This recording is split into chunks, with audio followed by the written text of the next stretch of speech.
Eh bien, la voilà, elle est arrivée. Mon carton déjà légèrement déballé à la réception pour vérifier qu'il n'y avait pas de dégâts à l'intérieur parce qu'il y avait des petits trous, des petits chocs. Mais le double emballage carton fait clairement une super protection.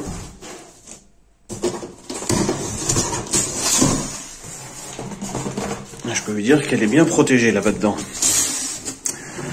Merci François. Va falloir s'amuser à sortir tout ça. Alors, qu'est-ce qu'on a là-dedans? Une bobine orange fluo de chez GST 3D. J'ai fini la mienne il y a 3 jours. Bah, c'est plutôt pas mal. Et comme ça, je vais pouvoir continuer mes petites décos d'Halloween. Parce que je devais racheter du orange. François, il a lu dans mes pensées.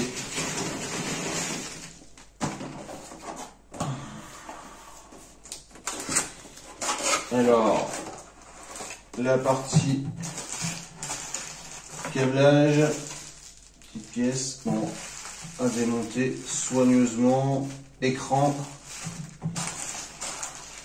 le câble d'alimentation qui va rester avec nous, j'imagine les supports de bobine, un petit peu de visserie, un petit câble de rallonge sûrement pour la connectique PC, la carte micro SD. Et voilà la différence avec acheter du chinois. On a une carte de qualité. Tixtom, bon, c'est fabriqué en Chine aussi, mais garantie jusqu'à 100 mégabits par seconde en écriture. Plutôt pas mal. Bien meilleur que ce que j'ai chez moi pour l'instant. Donc, je vais mettre en mode pause parce que va falloir que j'aille chercher un sac pour tout ça.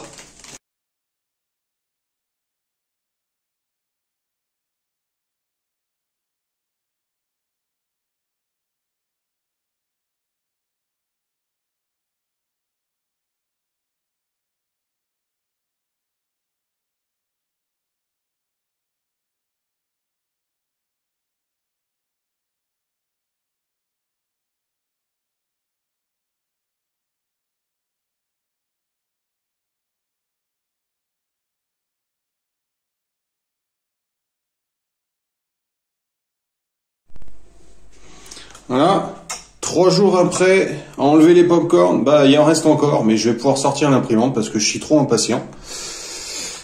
Et surtout pouvoir la brancher et lancer les premières impressions d'essai.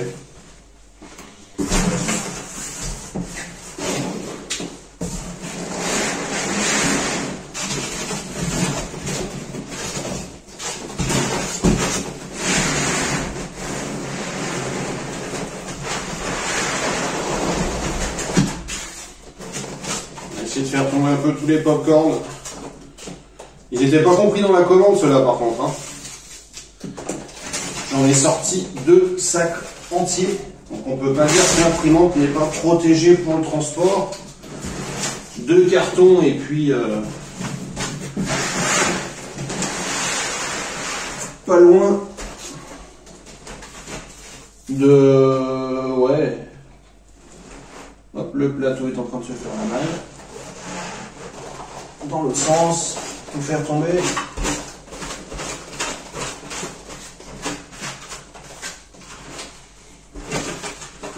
Il va bien en rester 2-3 que je ne vois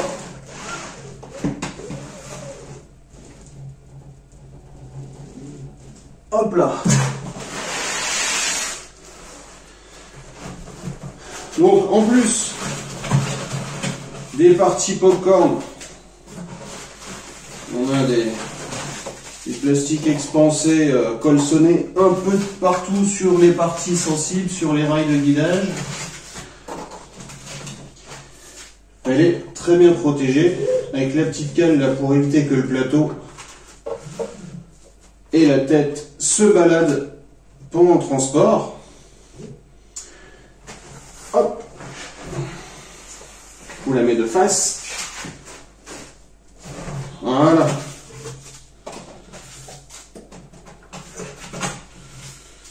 Il ne me reste plus qu'à aller chercher une petite pince coupante. Je vais enlever la petite dizaine de Colson qui tient tout ça et la poser à sa place définitive. Ok, donc je l'ai amené à sa place. Donc là, je viens de retirer deux connectiques qui sont, j'imagine, pour l'écran. Il y avait un petit Colson devant que je laisse. Le plateau ne peut pas bouger dans son intégralité parce que le câble au fil, enfin le rail des câbles est attaché à la partie refroidissement d'ACM. Donc on va, enfin de l'ACM ou de la lime, je n'ai pas regardé ce que c'était. Vu les câbles qui partent, ça doit être l'ACM. Et la lime est de l'autre côté. Ouais. Donc là, 3 petits Colson. J'ai volontairement pas coupé ces Colson là au début parce que j'avais pas vu, on avait les petites connectiques à brancher nous-mêmes. Donc hop, je pensais que c'était la fixation normale, mais pas du tout. Donc mis sur le côté. Donc là, vu l'emplacement, ça va être à ouvrir. Je vais aller chercher la notice à brancher à l'intérieur. Il va y avoir un petit bout de bornier pour aller brancher la partie à lime. Et ça, bah, sûrement les ventilos. Non, sonde de température, ça va sur le plateau, je suis bête. Donc c'est la chauffe du plateau et la sonde du plateau. Voilà, donc bah, je vous mets en pause. Je branche tout ça parce que... Non, je vais le prendre, je vais le prendre.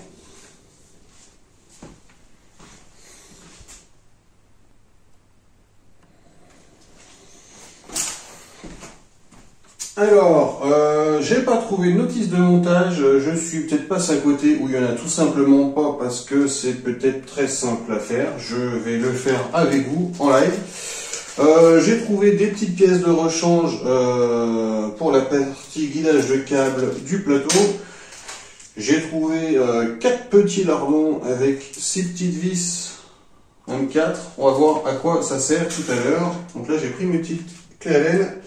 On va démonter la grille de l'ACM pour aller voir ce branchement, si c'est bien là que ça se situe.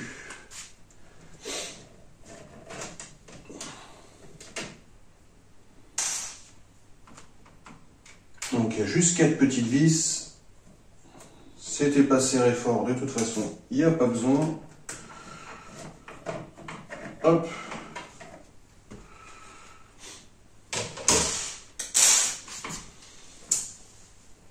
Alors, déjà, on va passer ça à travers.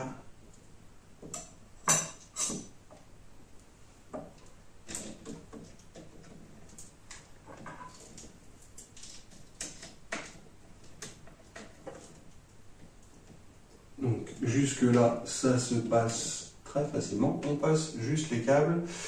Il doit y avoir une connectique. Alors, je vais monter mon Z pour faire un peu de place pour les yeux.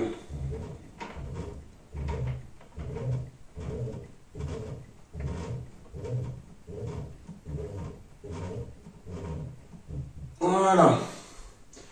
Alors, qu'est-ce qu'on a par là? Un bornier en haut, un bornier en bas. Vu d'où ça vient, là, ça doit être l'arrivée 220 hotbed. Alors, c'est pas très visible, mais c'est écrit. Donc, je vous reprends. Donc, j'ai bien branché l'alimentation de la résistance du plateau. Le rouge sur le plus, le noir sur le moins. J'avais pas vu les connectiques. On avait toute une batterie de connectiques ici. Et ici, il y en avait un qui se cache aussi là derrière, je crois. Oui, là, que j'avais pas vu parce que pas éclairé, on les voit pas beaucoup sur la carte. Donc il y en a un qui est marqué en bas, l'avant-dernier qui est marqué devant mon doigt, THB, TH pour thermistance, donc la sonde, et B pour bed, donc la sonde PT100 pour le plateau. Voilà, donc bah, je vais remettre la caméra de loin, je vais refermer le capot, à tout de suite. Ok, la plaque est remontée, je ne vous ai pas dit, donc j'ai bien accroché le guide câble, les deux petites vis. Ici, il y a déjà des lardons installés dans la caisse bleue à l'intérieur, donc faire attention de ne pas appuyer sur les vis sans tourner au cas où qu'ils risquent de partir. Je pense qu'ils sont enfoncés à chaud, j'ai pas vérifié. Les vis, c'était dans la petite pochette de 6 vis, c'était les deux petites vis M4 par 12 ou 16, j'ai pas mesuré, qui étaient les plus courtes du sachet. Donc la suite, le déballage de l'écran qui était dans le papier bulle, connecter la prise USB de ce côté, le port USB-C qui doit servir à la charge de ce côté, bien cacher le câble d'alimentation dans ce sens-là. Après, dans le petit sachet, récupérer les petits lardons. Attention, les lardons, ils ont un sens. Il y a un côté, vous voyez, qui est plat pour le pas de vis et un côté qui est légèrement conique. Donc, le côté où on a la partie conique qui va aller, les lardons vont aller dans les petits trous ici et mettre bien sûr le côté conique où la vis va arriver. C'est juste pour aider au guidage et au centrage du lardon. Donc je vais pas vous filmer ça pour juste mettre les 4 petits lardons. J'en avais un qui était déjà dedans, donc ça avait déjà été monté au moins une fois. Et je vous reprends après. Alors, l'écran a été monté, il y avait juste les 4 petites vis derrière. Reste le support de bobine. Une sorte de bakélite. Vu la densité, ça doit en être. Donc, j'imagine vers l'avant pour être au-dessus de l'extrudeur. On va le mettre centré. Hop. Là, c'est juste des détrompeurs et c'est fixé dedans. Hop.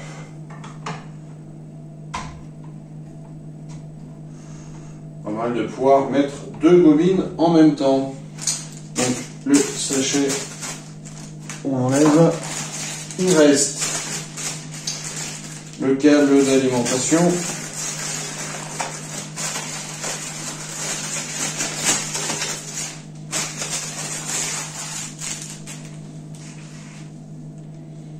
Qui a l'air assez court, mais moi ça va très bien m'aller. Pour la config que j'ai ici. Alors j'en ai encore jamais entendu fonctionner, je crains qu'avec les rails linéaires elle fasse trop de bruit pour que je la garde dans ma cuisine. Ça m'arrangeait bien dans la cuisine, donc peut-être que demain faudra lui faire une petite place ailleurs. Hop.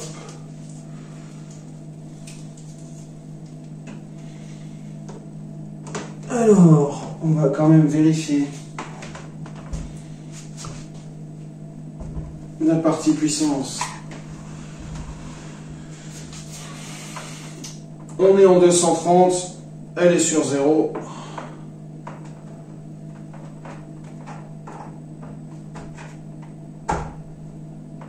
Branché, il n'y a rien qui bouge. On est bon.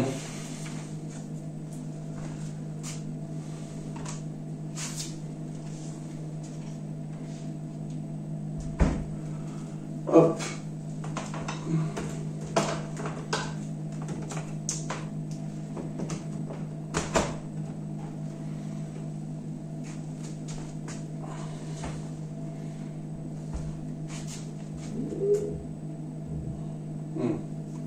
Par contre, autant elle prend pas de place en hauteur, en largeur, autant en longueur. On va bouger un peu les pieds. En longueur avec ça.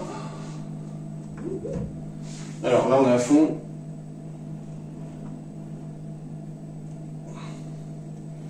Voilà, ça me l'a fait dépasser. Donc moi c'est quelque chose que j'aime pas trop. Donc je vais la monter là pour le moment, mais je pense qu'elle ira ailleurs. Il ne me reste plus qu'à la première mise sous tension. Si tout est branché. Si tout est branché, l'écran a l'air de s'allumer.